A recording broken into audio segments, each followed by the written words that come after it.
बाबा तू सांग काय ते मी करते. तू बोल आजी, आपलं कॅज्युअल आहे.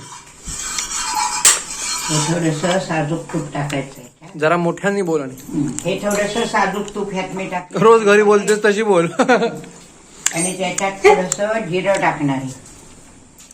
पण करतो काय आपण आजी? दाखवते सरप्राईज आहे. हे मी कालच्या ब्लॉग मध्ये आपण जी भाजीची केळी दाखवली होती त्या केळ्यांचे काप आहेत. त्या केळ्यांचे काप आहेत.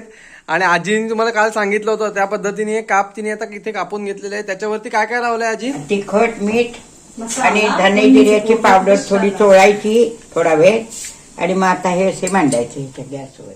साजूक तुपावरती जिऱ्याची फोडणी दिलेली आहे आणि छानपैकी आता खुसखुशीत खमंग असे काप आपण आता बनवणार आहोत.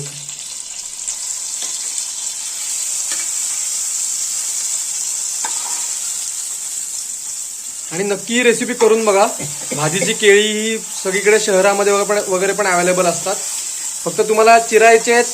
त्याच्यामध्ये तिखट मीठ हिंग आणि काय हळद तिखट मीठ आणि धना जिऱ्याची पावडर लावायचे. आणि तूप घ्यायचं अशा एका फ्राईंग पॅन मध्ये, त्याच्यात जिरं टाकायचं आणि मस्तपैकी लावायचे फ्राय करायला. कंटाळा आला तर मध्ये दुपारी विपारी करून खायचे. मध्ये जरा कंटाळा आला की दुपारी वगैरे करून खायचे मस्तपैकी. आणि मग असं ढक्कन लगा के रखने का धीमी आंच पे. परतायचे कुरकुरीत झाले की खायचे.